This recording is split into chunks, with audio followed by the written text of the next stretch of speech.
आशिक हूँ पहाड़ों का, हिस्ट्री का हूँ लवर, इसीलिए दोस्तों आ गया हूँ मैं उस स्थान पर जो है राजस्थान का अलवर। और इस अलवर के अंदर आज मैं आपको दिखाने वाला हूँ एक बेहद खास स्थान जिसका नाम है बाला किला। जी हाँ, आज मैं आपको सैर कराऊंगा अलवर के प्रसिद्ध बाला किले की, जिसे अलवर कोट भी कहा जाता है।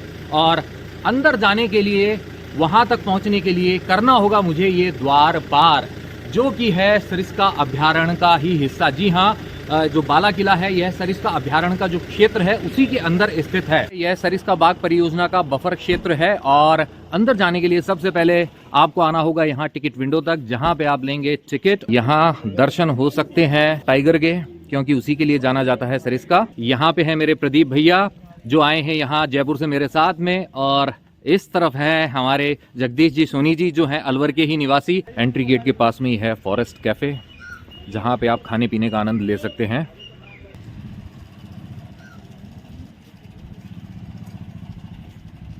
ये देखिए यहाँ पे जो सफारी है, हम 3 लोग हैं तो उसके लिए हमें पे करने पड़े हैं विद GST 1882 रुपीज। यहाँ पे जो टाइगर की जो लास्ट साइटिंग हुई थी अभी थोड़े दिन पहले ही हुई थी, तो अब हमारी किस्मत अच्छी रही तो हमें बाघ के दर्शन हो जाएंगे, नहीं तो बैरंग लिफाफे जैसे लौटना पड़ेगा। बाला किले की खूबसूरती जरूर देखने को मिलेगी, ये एक शॉर्ट बात है। तो ये है हमारी जिप्सी, अब इसमें होते हैं सवार और करके द्वार को पार पहुंचते हैं बाला किले तक। वो देखिए बाला किला भी दिखाई दे रहा है यहाँ से। तो लीजिए, हो गया है शुरू 7 किलोमीटर की जंगल सफारी का सफर। यह एरिया सरिस्का टाइगर रिजर्व का बफर जोन है। जो मेन पार्ट है वह अलवर से लगभग 35 किलोमीटर दूर है। इस बफर जोन में 2 सफारी ट्रैक हैं। पहला 12 निवारी ट्रैक लगभग 20 किलोमीटर का ट्रैक है। इस ट्रैक के लिए 6 सवारियों की अधिकतम संख्या के लिए जिप्सी किराया है 6,732 रुपए। दूसरा ट्रैक है लगभग 7 किलोमीटर का बाला किला इको टूरिज्म ट्रैक, जो कि हमारा वाला ट्रैक है। अधिकतम 6 सवारियों के लिए इसके चार्जेस हैं 1,882 रुपए। आप चाहे 1 सवारी हो चाहे 6 सवारी हो, जिप्सी के लिए आपका किराया इतना ही होगा। इसमें आपको गाइड की सुविधा भी मिलती है। पर्सनल 4 व्हीलर में जाने के लिए आपको पे करनी होंगी 100 रुपीज और एंट्री मिलेगी सुबह 8 से 3:30 बजे तक। ये देखिए यहाँ पे सांबर जी दर्शन देने के लिए आ गए हैं, तो इनके मामले में हम लकी रहे हैं। अब देखते हैं आगे बाघ बहादुर के दर्शन होते हैं कि नहीं। बाला किला अपनी सुरक्षा दीवार के लिए जाना जाता है और वहां आप देख सकते हैं उसका एक प्राचीर। यहाँ भी पेड़ों के पीछे से झांकता हुआ एक वॉच टावर दिखाई दे रहा है।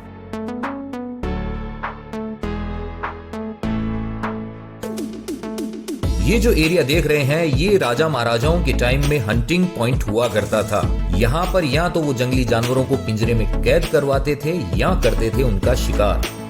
आगे दिखाई दे रहा है बाला किले की फेमस वॉल का एक शानदार व्यू। और अब सामने दिखाई दे रहा है बाला किले का जयपोल।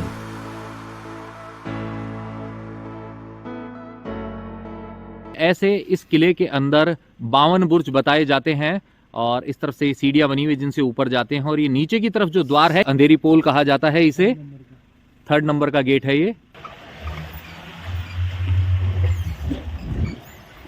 देखिए यहाँ से रास्ता जाता है करणी माता मंदिर के लिए। नीचे की तरफ है वो, काफी सीढ़ियां नीचे उतर के जाना होता है। ये देखिए, देख सकते हैं आप करणी माता का मंदिर। पक्की सड़क से अब हम कच्चे रास्ते से नीचे की तरफ जा रहे हैं। ये देखिए यहाँ ये कैमरे लगे हुए हैं, जो लेपर्ड और टाइगर की जो साइटिंग होती है वो इन्हीं के द्वारा रिकॉर्ड की जाती है। देख सकते हैं आप छोटे से बच्चे को। देखिए पानी पीने के लिए जगह जगह पे छोटे छोटे जलाशय बनाए गए हैं। यहाँ पे टैंकर से पानी की सप्लाई की जाती है जानवरों के लिए।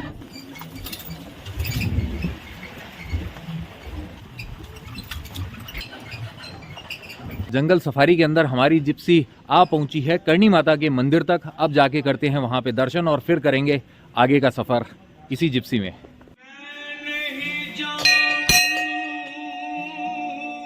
जय माता दी। ये देखिए आप कितना बढ़िया श्रृंगार किया हुआ है करणी माता का। वापस आ गए हम पक्की रोड की तरफ। और निजी वाहन जो है वो कच्चे ट्रैक पर नहीं जा सकते हैं, सिर्फ यहाँ की जो जिप्सी है वही जा सकती है करणी सागर की तरफ। वहाँ दिखाई दे रहा है नेवला। ये देखिए नेवले के दर्शन हो गए हैं। ये देखिए झाड़ियों में भाग जाएगा ये अब।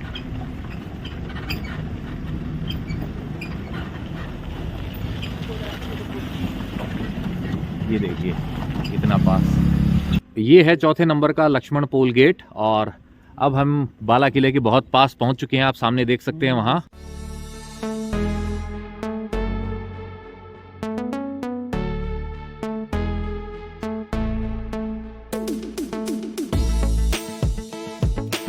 ये बिल्डिंग है बाला किले का बारूद घर। जी हाँ, इस बिल्डिंग के अंदर राजाओं के समय में रखा जाता था सेना का गोला बारूद। लीजिए हम पहुंच गए हैं बाला किले तक। प्राइवेट व्हीकल्स की भी अच्छी खासी संख्या है यहाँ।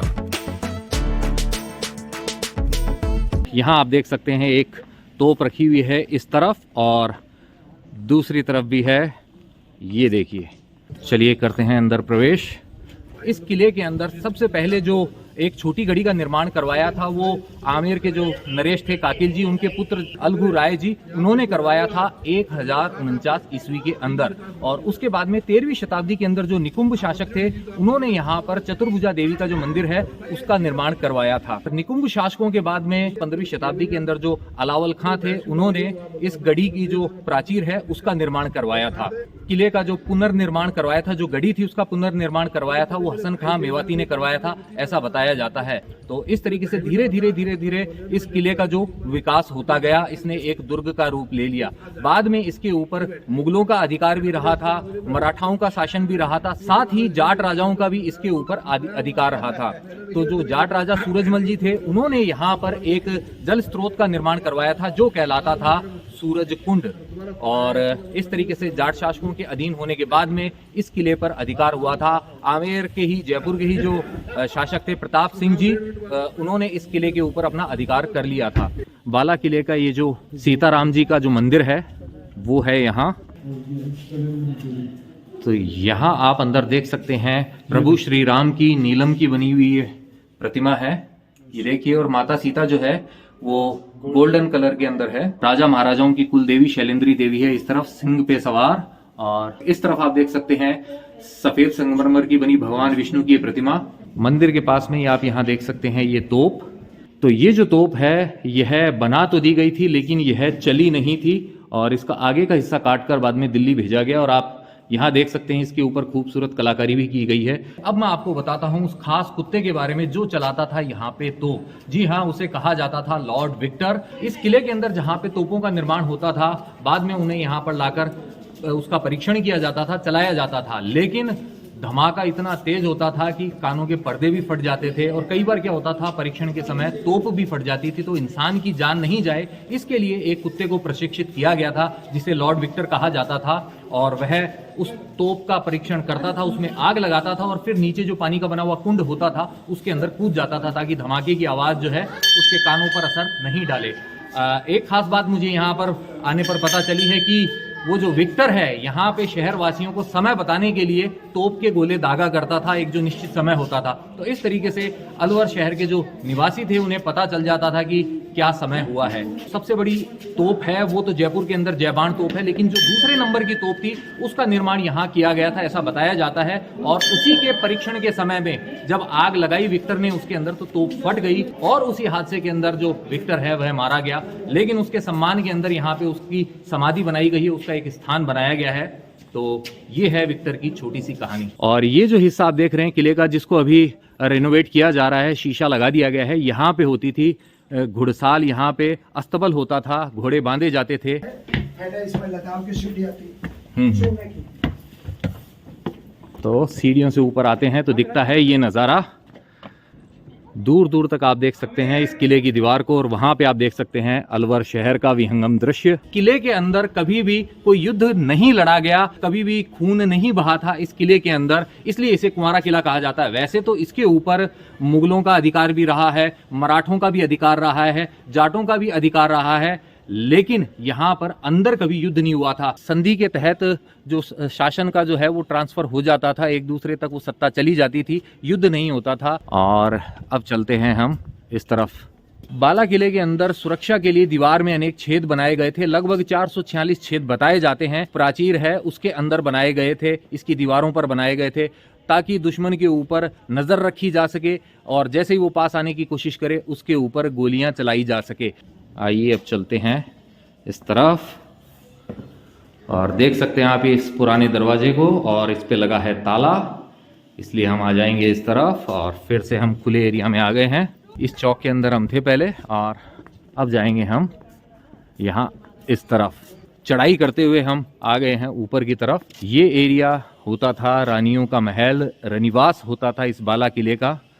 यह होता था रानियों का स्विमिंग पूल। ये हिस्सा आप देख सकते हैं, ये है टूटा हुआ है। ये जो आप झरोखे देख रहे हैं, यहाँ पे बैठती थी रानियां, क्योंकि उस समय थी पर्दा प्रथा। वहाँ मेरे पीछे की तरफ वहाँ विराजते थे यहाँ के राजा, यहाँ के शासक, और यहाँ पर देखते थे होने वाले नृत्य को। और रानियां कहाँ बैठती थी वो मैंने आपको दिखाया था। वो जो झरोके थे ऊपर की तरफ बने हुए, वहां से बैठकर रानियां देखती थी यहाँ होने वाले सभी आयोजनों को, क्योंकि उस समय थी पर्दा प्रथा। यहाँ हुआ करते थे फंवारे जो आज हो चुके हैं बंद। के सामने यहाँ विराजते थे राजा जी, यह होता था उनके बैठने का स्थान। चलिए अब देखते हैं जरा इस तरफ से दिखता है कैसा नजारा। ये है एक झरोखा और इस हिस्से से भी आप देख सकते हैं दूर तक फैले हुए इस जंगल को जो फैला है अरावली की पहाड़ी पर। और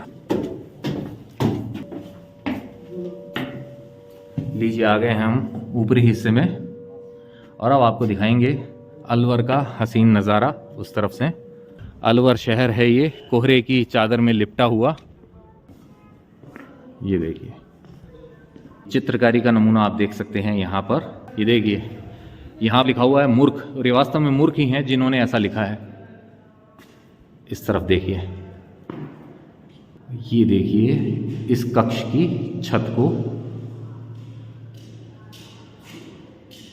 समुद्र तल से इस किले की ऊंचाई बताई जाती है 1960 फुट की।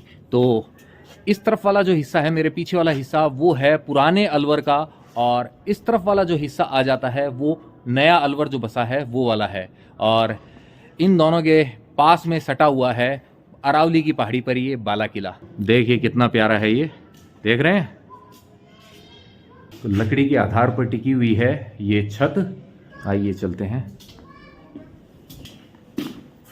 अब चलते हैं यहाँ।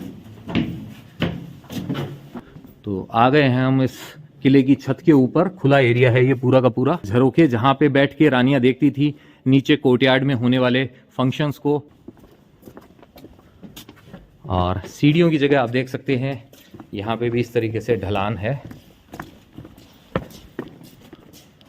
और यहाँ भी है एक प्यारा सा झरोखा।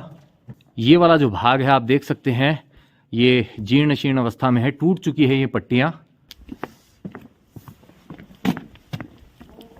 जो राजा के राजपुरोहित होते थे उनका निवास स्थान, इसको भी थोड़ा सा रेनोवेट किया गया है क्योंकि इसकी हालत भी अच्छी खासी खराब हो चुकी थी। वो जो आप देख रहे हैं दूर दिखाई दे रहा है वही है करणी माता का मंदिर, जहां पर हम थोड़ी देर पहले थे।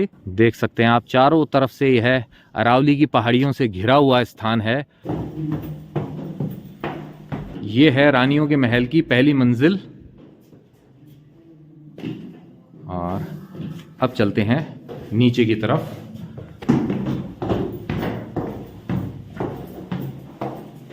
बाला किले के ही जो एक शासक हुआ करते थे हसन खान मेवाती, उन्होंने महाराणा सांगा के साथ में मिलकर लड़ाई लड़ी थी बाबर से खानवा के युद्ध के अंदर, लेकिन अनफॉर्चुनेटली उन दोनों की हो गई थी हार, बाबर जीत गया था। और कहा जाता है कि बाद में एक रात जो है बाबर ने इस किले के अंदर भी बिताई थी। रानियों के महल को एक नाम और दिया गया था, वो नाम है सलीम महल। जी हाँ, इसे सलीम महल इसलिए कहा गया था क्योंकि अकबर का जो बेटा था सलीम, जो बाद में बादशाह जहांगीर कहलाया था, उसे 3 साल के लिए यहाँ पर निर्वासित कर दिया गया था। तो 3 साल का जो समय है जहांगीर ने इस हिस्से के अंदर बिताया था, इसलिए यह हिस्सा कहलाता है सलीम महल। और खास बात यह है कि जैसा इसका ये ग्राउंड फ्लोर है वैसा ही इसका जो ऊपर वाला जो फ्लोर है वो भी बिल्कुल ऐसा ही बना हुआ है। आगे ज़्यादा रोशनी की व्यवस्था नहीं है तो जितना दिखेगा हम देख लेंगे, भागते भूत की लंगोटी ही सही। वैसे आप देखिए यहाँ ये जो झरोखा है, इस झरोखे से थोड़ी से प्रकाश के आने की व्यवस्था की गई थी, थोड़ा सा हवा जो है इससे पास हो जाती थी, सफोकेशन नहीं हो। इस तरफ भी है एक ये रोशनदान और आगे है ये अंधियारा कमरा, कुछ नहीं दिखाई दे रहा। चलिए वापस चलते हैं। और ये देखिए ये कनेक्टिंग जो है, ये दरवाज़ा यहाँ पे है इस दूसरे कक्ष में आने के लिए, और सेम यहाँ भी अंधेरा है। तो हम सामने वाले हिस्से में चलते हैं, उस तरफ थोड़ी रोशनी है अभी भी। ये देखिए आ गए हम इस तरफ और फिर से आ गए हम बाहर। थोड़ी देर पहले थे हम वहाँ ऊपर छत पर, और अब हम आ गए हैं यहाँ रानी के महल से बाहर, जो सलीम महल है इससे बाहर, इस रानियों के स्विमिंग पूल तक। ये देखिए, तो ये सीढ़ियाँ आप देख रहे हैं, ये सीढ़ियाँ लेके जाती है वहाँ नीचे, और फिर आप पहुँच जाते हैं यहाँ पर। फिलहाल इसमें पानी नहीं है, लेकिन जब पानी भरा होता था तब ये होता था रानियों का स्विमिंग पूल।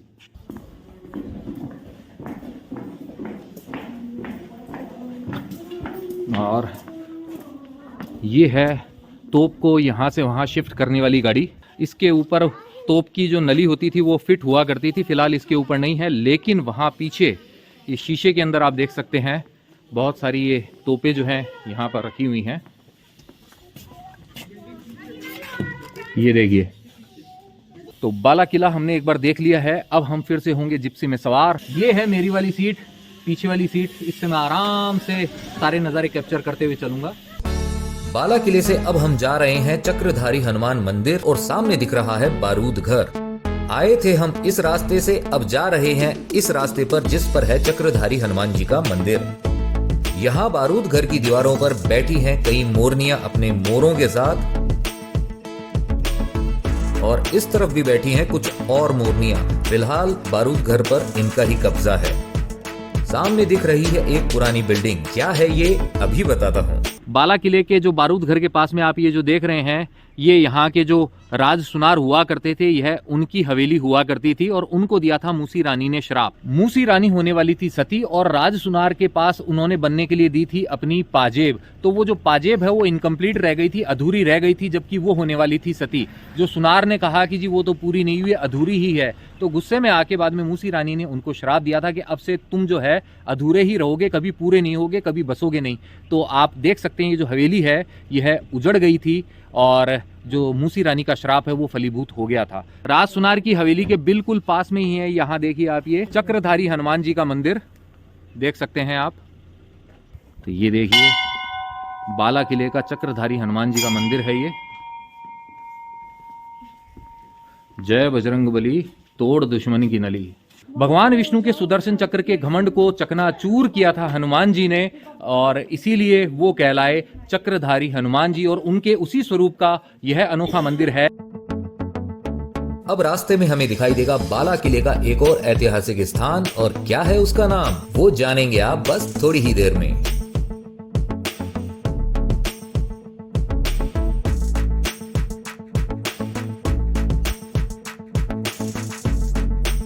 तो लीजिए हम पहुंच गए हैं उस स्थान पर। ये जो खंडहर नुमा भवन आप देख रहे हैं, यह था कभी एक शानदार महल जो कहलाता था जय विलास कोठी, और इसमें रुका करते थे अलवर के राजाओं के विशेष मेहमान।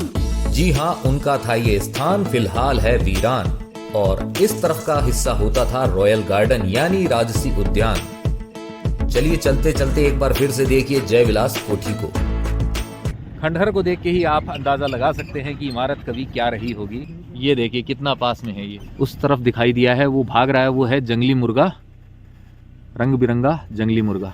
आशा करता हूं बाला किले का यह टूर देखकर आपको आनंद फल की प्राप्ति हुई है, मजा आया होगा। ये जो सफारी का मजा है जो मैंने लिया है उसमें से कुछ % तो आपने भी फील किया होगा। अगर पूरा मजा लेना चाहते हैं तो आपको आना होगा राजस्थान के अलवर के अंदर, यहाँ जो सरिस्का अभ्यारण्य का जो बफर जोन है उसमें स्थित बाला किले तक, और तभी आप ये पूरा आनंद ले पाएंगे। अगर आपको ये ब्लॉग पसंद आया है तो आप जानते हैं आपको करना क्या है। आपको इसे लाइक करना है, शेयर करना अपने नियर एंड डियर वंस के साथ में, साथ ही कमेंट करके पहुंचाने हैं आपके विचार मुझ तक। इस ब्लॉग के थ्रू जो पहली बार चैनल पे आए हैं उनसे यही है कहना कि भैया ये जो सब्सक्राइब बटन है इसे दबा दें, और साथ ही प्रेस कर दें बेल आइकन को, और चुन ले ऑल वाले ऑप्शन को। इसका फायदा ये होगा भविष्य में जो भी ब्लॉग्स आएंगे उनके नोटिफिकेशंस आप तक अपने आप आएंगे, आपको ढूंढना नहीं पड़ेगा। अगर आप मेरे साथ कनेक्ट होना चाहते हैं इंस्टाग्राम पर, तो ये जो आईडी डिस्प्ले हो रही है इसे सर्च कीजिए, कनेक्ट हो जाइए इंस्टाग्राम पर। जाते जाते आपसे बस इतना ही है कहना कि यत्र तत्र सर्वत्र घूमते रहिए, घुमाते रहिए, लाइफ में हमेशा मुस्कुराते रहिए।